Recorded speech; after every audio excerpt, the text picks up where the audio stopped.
Late upload muna tayo mga guys. So ito yung aking mga ginawa nung brigada namin. So una kong ginawa guys is nagpinta muna ako ng mga chairs since yung mga chairs ko is hindi na talaga maganda tingnan. So kaya pininturahan ko siya para maganda siya tingnan. And buti na lang mga guys, merong available na blue dito sa bayan namin kaya nakabili ako ng blue na paint at saka paintbrush at roller para mabilis yung ating pagpipinta.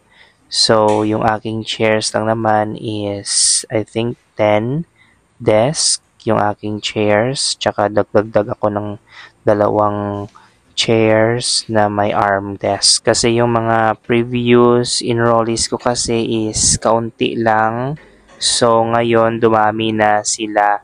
Kaya I need to add some chairs so that they can be comfortable kapag mag-o-open na yung class. At grabe talaga guys yung aking sweat dyan o yung pawis kasi maraming chairs at saka maraming mga sulok na dapat pinturahan sa desk na ito. And maganda rin yung paint ko kasi hinaluan ko siya ng thinner.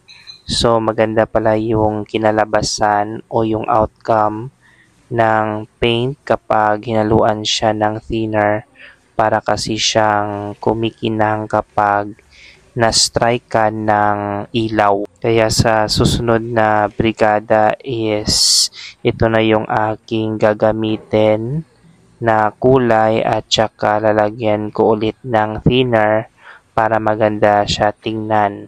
'Di ba? Dazzling. At saka hindi siya mabilis mawala guys yung pintura kasi maganda yung pagkakapintura ko at yung gamit ko na pang pintura is yung roller. Kaya mabilis yung aking pagpipintura. Kasi pag brush guys ay sauce.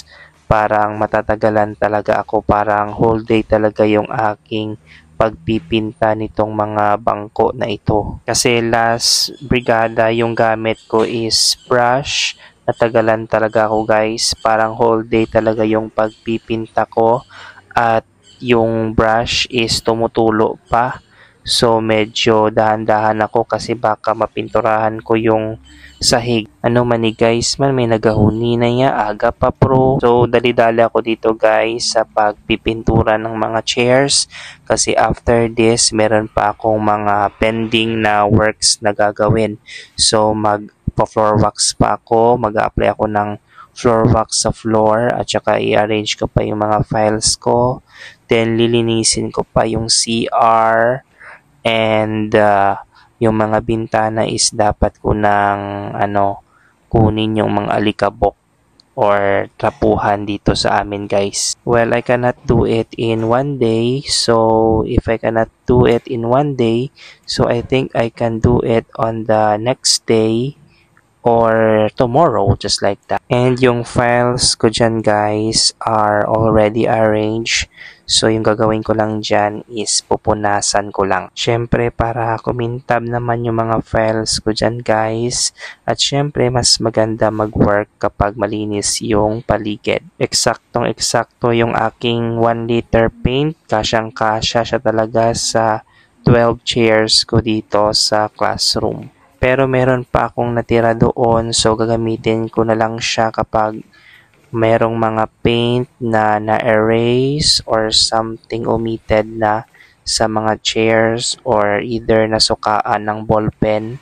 So pwede ko siyang ma-reapply sa chairs so that it is brand new pa rin tingnan. Well, the question is if okay pa siya gamitin kung hindi pa siya mag-dry.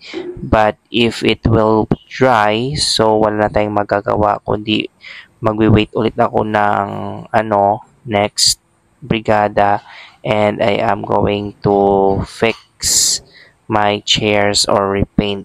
So, yan lang guys about this late upload. So, hindi ko kasi siya na-upload itong aking paglilinis ng aking classroom at pagpipintura. So, thank you sa panonood at pagsama sa aking vlog na ito mga guys. So, thank you also for the support and God bless everyone. Bye-bye guys! And I'll see you on my next vlogs and educational videos that I am posting here in my YouTube channel.